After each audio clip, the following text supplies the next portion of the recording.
உலக உருண்டை இல்லையா, அந்த மாதிரி ஒரு அது சுத்திட்டே இருக்குமா. டெய்லி காலைல எழுந்த உடனே ஒரு அந்த டாட் தூக்கி அப்படியே அடிப்பாரு. அது எந்த கண்ட்ரி மேல விழுதோ, என்ன பாயிண்ட் வருதோ, உனக்கு இந்த டாரிஃப் அப்படின்னு சொல்லிடுறாரு. இது ஒரு பழக்கமா வச்சிருக்கார் அப்படின்னு நமது சிறப்பு நிருபர் கழுதியார் சொல்லியிருக்காரு. டாரிஃப் அப்படின்றது எல்லாமே WTO ரூல்ஸுக்கு அகைன்ஸ்ட். எதுக்கு பண்ணிட்டு இருக்காரு, வல்லான் வகுத்ததே வாய்க்கால் அப்படின்னு நடந்துட்டு இருக்குங்க. அவர் லூலா சொல்லிட்டாரு, இதெல்லாம் நாங்கெல்லாம் ஒத்துக்க முடியாது, ஒன்னால முடிஞ்சதை பார்த்துக்கோ அப்படின்ட்டாரு. அணுகுண்டு கொடுக்குறியா, அதெல்லாம் நீ வச்சுக்க கூடாது. எதைத்தான் நீ கொடுக்க போற, விற்கிறதுக்கு உங்ககிட்ட ஒன்றும் இல்லை, நீ உலகம் முழுக்க வாங்கிட்டு இருக்க. கிட்டத்தட்ட பார்ட்டர் ட்ரேட் மாதிரி ஆயிரும். நீங்கள் எவ்வளோ கொடுக்குறீங்களோ அதே மாதிரி ஒரு கணக்கு அக்கௌண்ட் வச்சிங்கன்னா அதுக்கப்புறம் அதுக்கேற்ற மாதிரி கழிச்சிக்கிறது அப்படின்னு. அப்போ டாலருடைய தேவை ரொம்பவே குறைந்து விடும். அப்போ என்ன பண்ணுவீங்க, டாலரோட ஏற்கனவே வேர்ல்டு வைடு டாலர் கிட்டத்தட்ட 11% இறங்கிடுச்சு அப்படின்றாங்க. நான் அஃப்கோர்ஸ் அது எவென்ச்சுவலி அதுதான் வரப்போகுது. எங்களுக்குள்ளே வாங்குறதுக்கு நான் இன்னத்துக்கு டாலர் கிட்ட போய் நிற்கணும், நான் உனக்கு கொடுக்குறேன், நீ எனக்கு கொடு, நம்ம ஒரு கணக்கு வச்சுப்போம், டாலரே தேவையில்லை அப்படின்னு முடிவு பண்ணிட்டாங்கன்னா பெரிய ஆட்டம் காணும். அது அவருக்கு Republican as well as Democrats ரெண்டுத்தையும் ஆட்டையை போடுற மாதிரி இருக்கு. பட் இவங்க நினைக்கிற மாதிரிலாம் ஓட் பர்சன்டேஜ் வராது.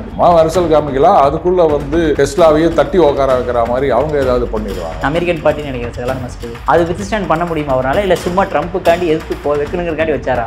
அதெல்லாம் நடக்காதுங்க. அந்த தேர்ட் கேண்டிடேட் அப்படின்றது ஒரு சில சமயங்களில் அமெரிக்காவில் வந்திருக்காங்க. பட் பெருசாக ஒன்றும் சாதிக்க முடியாது.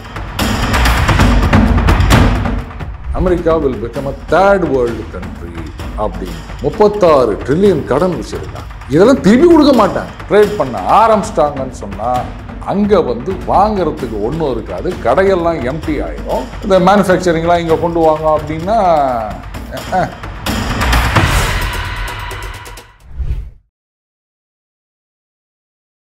இளைய பாரத நேயர்களுக்கு வணக்கம். இன்றைக்கி நம்ம நேர்காணலில் நம்ம சிறப்பு விருந்தினர் ரஷ்யன் ஏஜெண்டாக இருக்கக்கூடிய நம்ம அருண் சார் அவர்கள் தான். சார் வணக்கம். சார் வணக்கம் விக்ரம். என்ன சார், ட்ரம்ப் அடுத்த அதிரடி நடவடிக்கை எடுக்க ஆரம்பிச்சிட்டாரு. பிரிக்ஸ் எதுக்காக ஃபார்ம் பண்ணப்பட்டுச்சுன்னா இந்த மாதிரி டாலரைசேஷனை இது பண்ணுறதுக்காக தான் கொண்டாந்தப்பட்டது. இனிமேல் இது மாதிரி ஏதாவது பண்ணிங்க அப்படின்னா 10% டாரிஃப் போட்டுருவேன் அப்படின்ற மாதிரி ஒரு த்ரெட்டனிங் கொடுத்துருக்காரு சார். எதுக்காக இப்படி? அதாவது CIA சோர்சஸ் மூலமாக கிடைத்த தகவல்கள் நான் உங்களோட ஷேர் பண்ணிக்கவா? பண்ணுங்க சார். எத்தனை நாளைக்கு தான் ரஷ்யன் நியூஸே சொல்லிட்டு இருக்கிறது, ஒரு நாள் அமெரிக்கன் நியூஸையும் சொல்லுவோம். இந்த டார்ட் போர்டு அப்படின்னு தெரியுமா, இந்த அம்பு இப்படி விடுவாங்க தெரியுமா, அங்கே இப்படி இருக்கும் ரவுண்டாக, அதில் சென்டரில் குத்தினா இவ்வளோ பாயிண்ட்டு, ஓரத்தில் குத்தினா இந்த மாதிரி பாயிண்ட் அப்படின்னு. ட்ரம்ப் அவர்களுடைய ரூமில் அப்படி ரொட்டேட் ஆகிட்டு இருக்க ஒரு டாட் போர்டு இருக்கான். அதாவது இந்த உலக உருண்டை இல்லையா, அந்த மாதிரி ஒரு அப்படி சுற்றிட்டே இருக்குமா. டெய்லி காலைல எழுந்த உடனே ஒரு அந்த டாட் தூக்கி அப்படியே அடிப்பார். அது எந்த கண்ட்ரி மேலே விழுதோ, என்ன பாயிண்ட் வருதோ, உனக்கு இந்த டாரிஃப் அப்படின்னு சொல்லிடுறார். இது ஒரு பழக்கமாக வச்சுருக்கார் அப்படின்னு நமது சிறப்பு நிருபர் கழுதியார் சொல்லியிருக்காரு. ஆக்சுவலாக இது பயந்து போயிருக்காங்கன்றது நல்லாவே தெரியுது விக்ரம். பிரேசில் அவர் லூலா க்ளீனாக சொல்லிட்டாரு, என்னங்க ஏதாவது இருந்ததுன்னா கூப்பிட்டு பேசுங்க, அதை விட்டுட்டு அவங்க வெப்சைட்டில் போடுறீங்க, நாங்கள் அதை பண்ணுவோம் இதை பண்ணுவோம்னு சொல்கிறீங்க. இதில் பிரேசிலுக்கு எதிரான டேக்ஸ் அப்படின்றதுக்கு இந்த ட்ரேட் டெஃபிசிட்டோ இல்லை நீங்கள் நிறைய எங்கள் நாட்டுக்கு எக்ஸ்போர்ட் பண்ணுறீங்க, எங்ககிட்டேருந்து வாங்குறது இல்லை, ட்ரேட் இம்பேலன்ஸ் அப்படின்றதோ கிடையாது.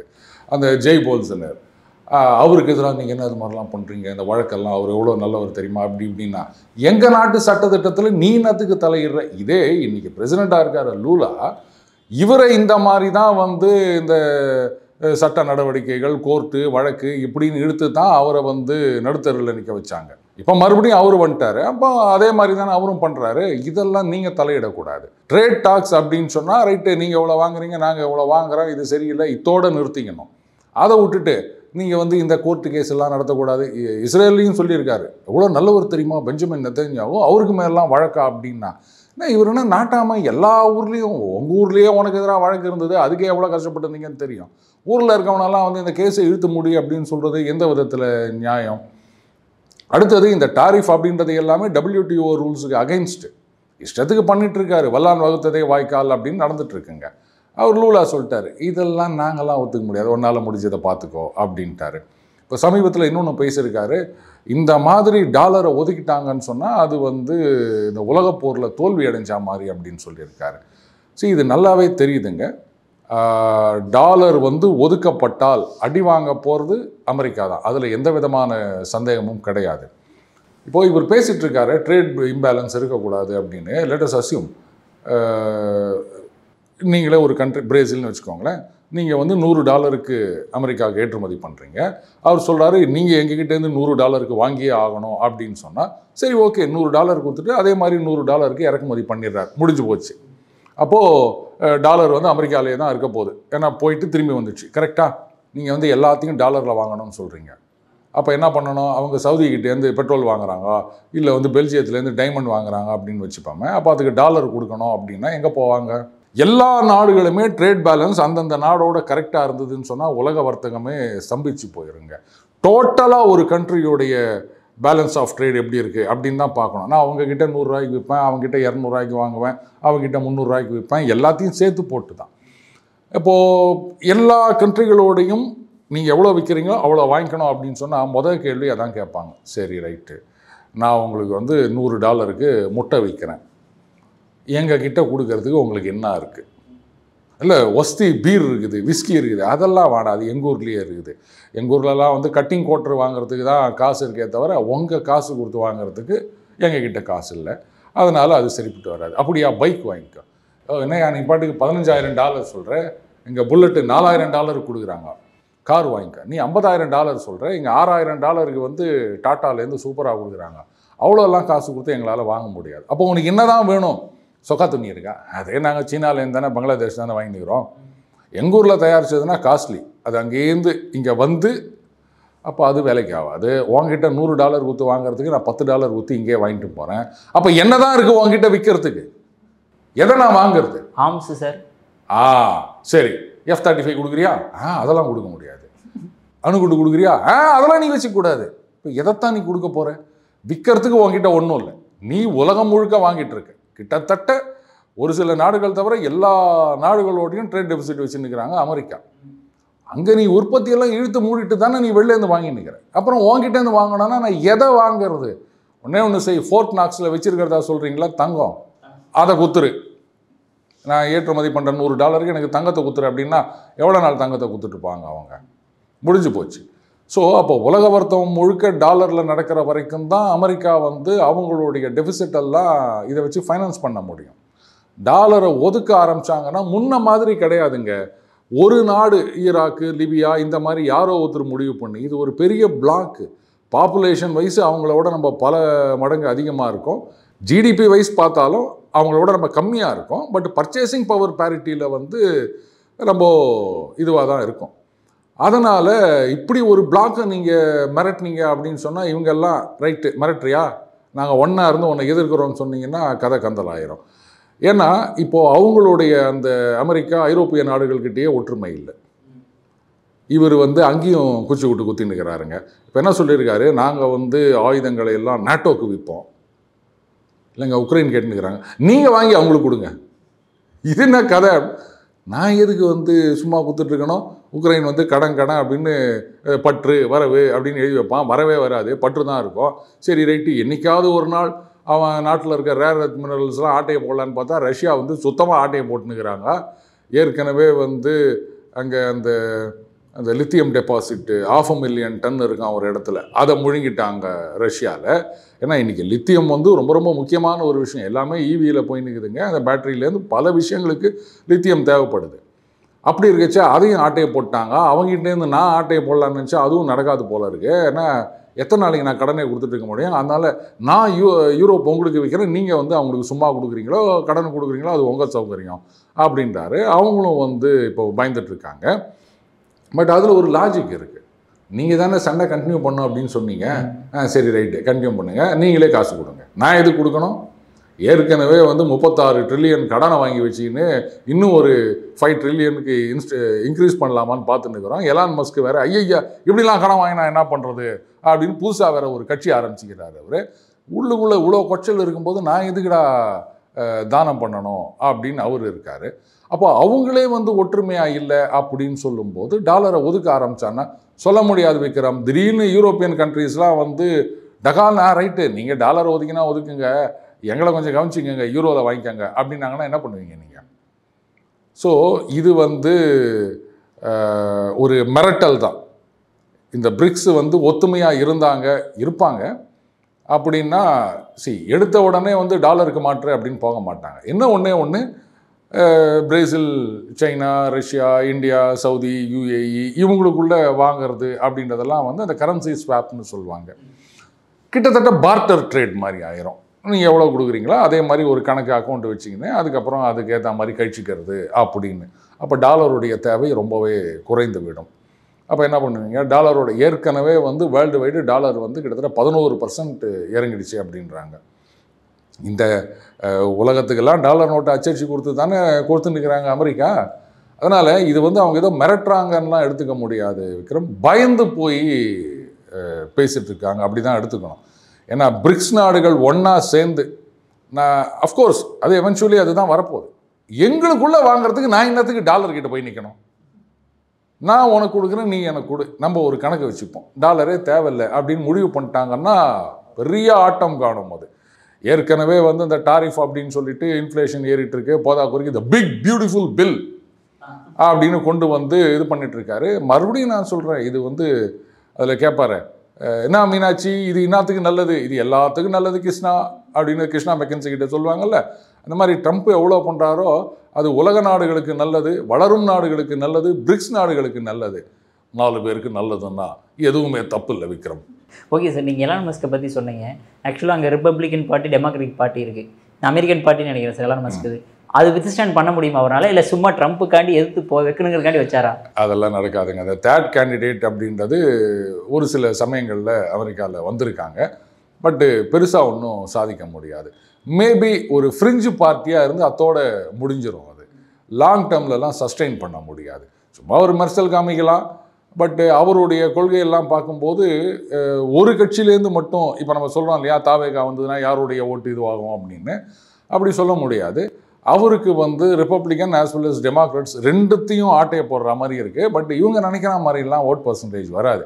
சும்மா மெர்சல் காமிக்கலாம், அதுக்குள்ளே வந்து டெஸ்லாவையே தட்டி உட்கார வைக்கிற மாதிரி அவங்க ஏதாவது பண்ணிடுவாங்க. திடீர்னு வந்து நாளைக்கு எஃபிஐலேருந்து வருவாங்க, இல்லை நீ வந்து ஈரானுக்கு விற்கிற, உன்னோட இது நார்த் கொரியாவில் இருக்குது, நாங்கள் வந்து இது பண்ண போகிறோம் அப்படின்வாங்க. என்ன பண்ண முடியும், கோர்ட்டு கேஸுன்னு போனோம்.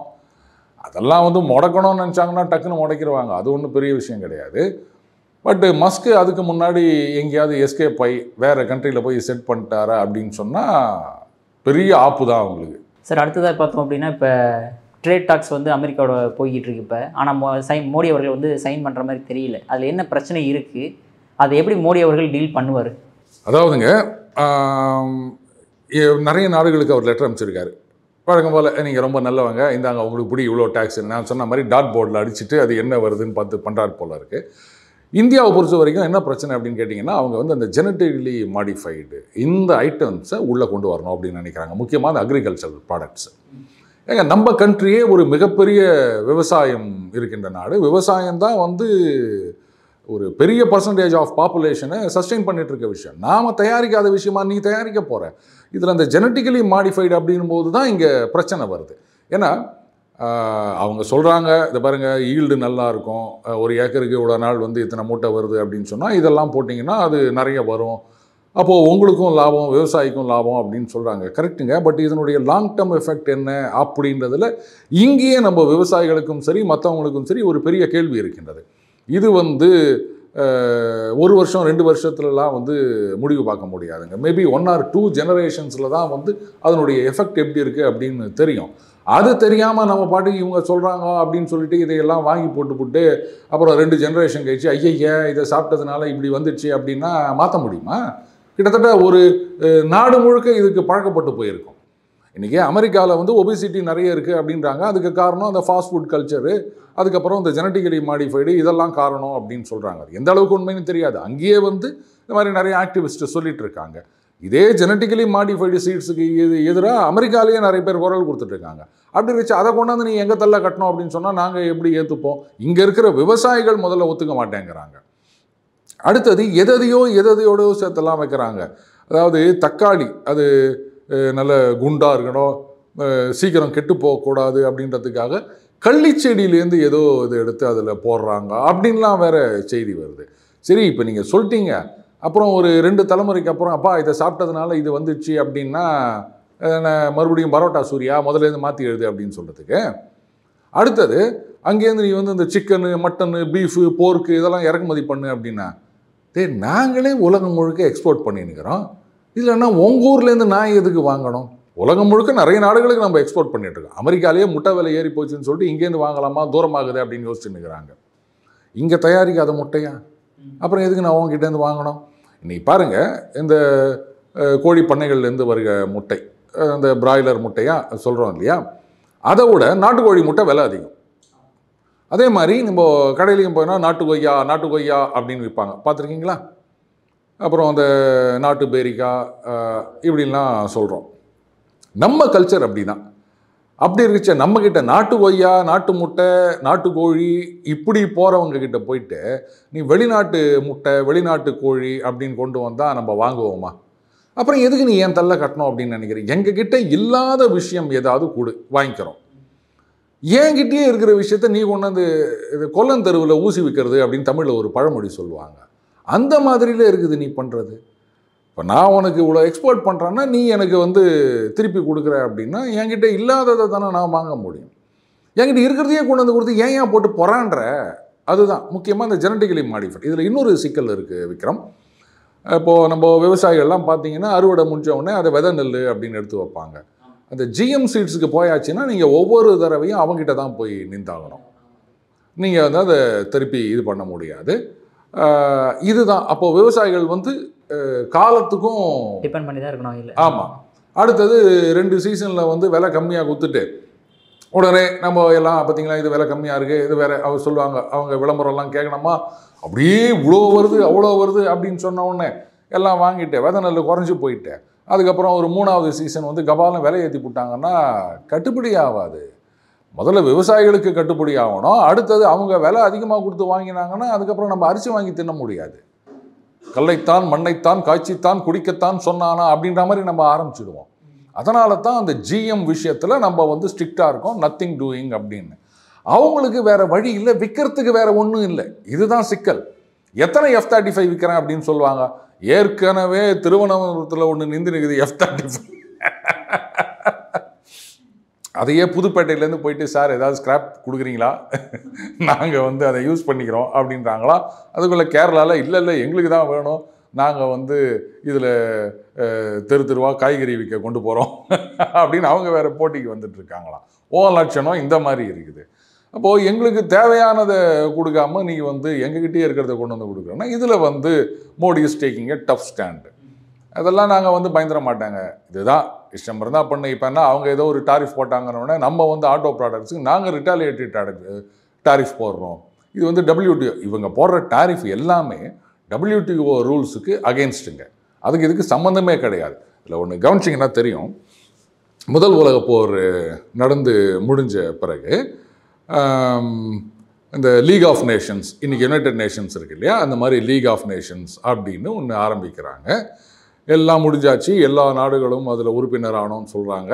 அதுக்கப்புறம் பார்த்தீங்கன்னா நாடுகளுக்குள்ள பிரச்சனைன்னா சண்டைலாம் போடக்கூடாது, டிபேட், பேச்சுவார்த்தை மூலமே தீர்க்கணும் அப்படின்னு அமெரிக்க ஜனாதிபதி உட்ரோ வில்சன் நினைக்கிறேன் எல்லாம் முடிச்சுட்டு அமெரிக்காவுக்கு வர்றாரு. வந்தவுடனே அமெரிக்கா சொல்கிறாங்க நாங்கள் ஜாயின் பண்ண மாட்டோம். இவர் முன்னிந்து ஆரம்பிச்சுட்டு வர்றாரு, ஆனால் அதில் அமெரிக்காவே ஜாயின் பண்ணல. நாம் பாட்டுக்கு அப்படி இருக்க இடம் தெரியாமல் ஒதுங்கிறவங்க எதுக்கு இந்த பிரச்சனைலாம் நாம் போகிறதுக்கு அப்படின்ட்டு அவங்க ஜாயின் பண்ணல. WTO வந்து அவங்க தான் வந்து அதே மாதிரி அஃப்கோர்ஸ் ஒன் ஆஃப் எல்லாம் அவங்க மட்டும் சொல்ல முடியாது, எல்லாமே சேர்ந்து இதெல்லாம் ஆரம்பித்தாங்க, சட்டத்திட்டங்கள்லாம் கொண்டு வந்தாங்க. அமெரிக்காவும் மெம்பர் இது. ஆனால் அந்த சட்டத்திட்டத்தை அவங்களே மதிக்க மாட்டேங்கிறாங்க. என்னங்க நியாயம் இது? ஒன்று நீங்கள் ஆரம்பிச்சதில் நீங்களே ஜாயின் பண்ண மாட்டீங்க, இல்லை ஜாயின் பண்ணிங்கன்னா அந்த சட்டத்தை நீங்களே மதிக்க மாட்டீங்க, அப்புறம் எதுக்கு இதெல்லாம் சட்டத்தெல்லாம் போடுறீங்க அப்படின்னா அந்த டாலர் டாமினன்ஸ். நான் சொன்னேன் இல்லையா, அந்த டாலர் டாமினன்ஸ் இருக்கிற வரைக்கும் தான் இவங்க வந்து ஆட்டம் போட முடியும். அது ஒதுங்கிடுச்சு அப்படின்னு சொன்னால் சமீபத்தில் கூட 2-3 பேர் அதை பற்றி எழுதியிருந்தாங்க. America will become a third world country அப்படின்னு.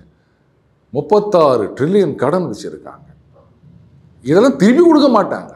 அண்ணன் சீமான் சொல்லிட்டாரு, நான் மச்சக்கரதாசி குத்துருவேன், அதெல்லாம் கொடுக்க மாட்டேன் அப்படின்னு. இவங்க சொல்லலை, அதுதான் செய்வாங்க, அது வேற விஷயம். ஸோ எல்லாரும் வந்து டாலரை விட்டு அவங்க கண்ட்ரியில் ட்ரேட் பண்ண ஆரம்பிச்சிட்டாங்கன்னு சொன்னால் அங்கே வந்து வாங்கிறதுக்கு ஒன்றும் இருக்காது, கடையெல்லாம் எம்டி ஆயிரும்.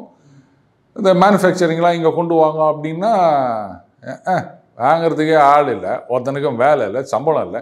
சரி, இப்போ பார்த்தீங்கன்னா கடந்த டேர்மை விட இந்த தடவை வந்து விலைவாசி வேலையில்லா திண்டாட்டம் குறைஞ்சிருக்கு.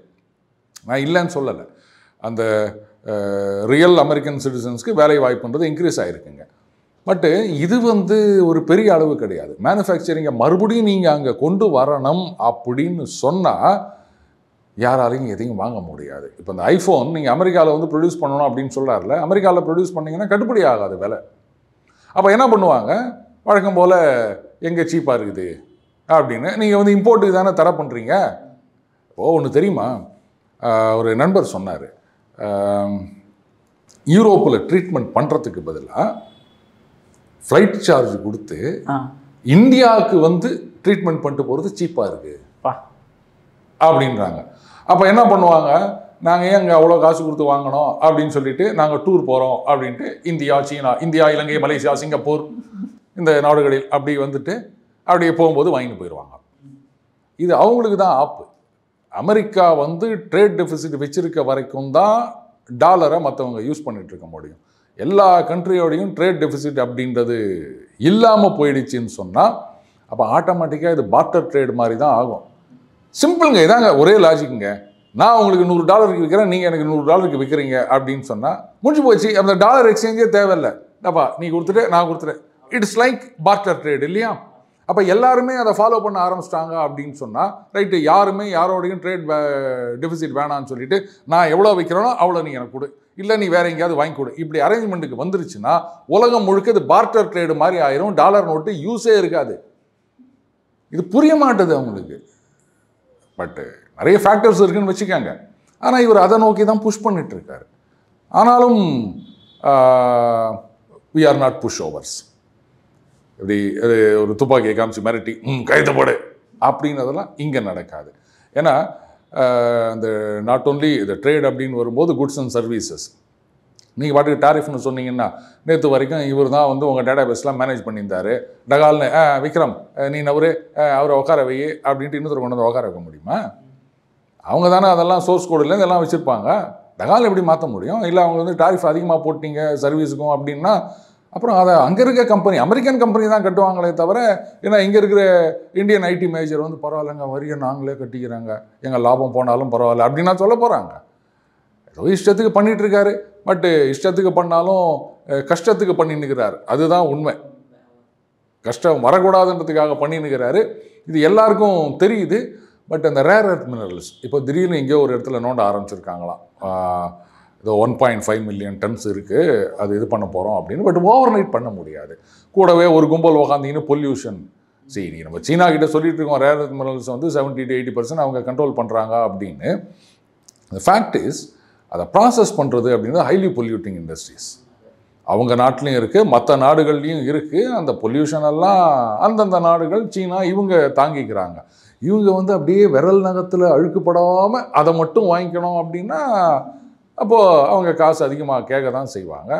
அவங்க முடியாதுன்னு சொன்னால், இதெல்லாம் கொடுக்க முடியாதுன்னு சொன்னால் உங்கள் ஊர்லேயே நீ பொல்யூஷனை பண்ணிக்கோ, பரவாயில்லையா? உங்கள் ஜனங்க சும்மா இருப்பாங்களா? தும்மல் வருது அப்படின்னா என்ன பண்ணுவேன் நீ?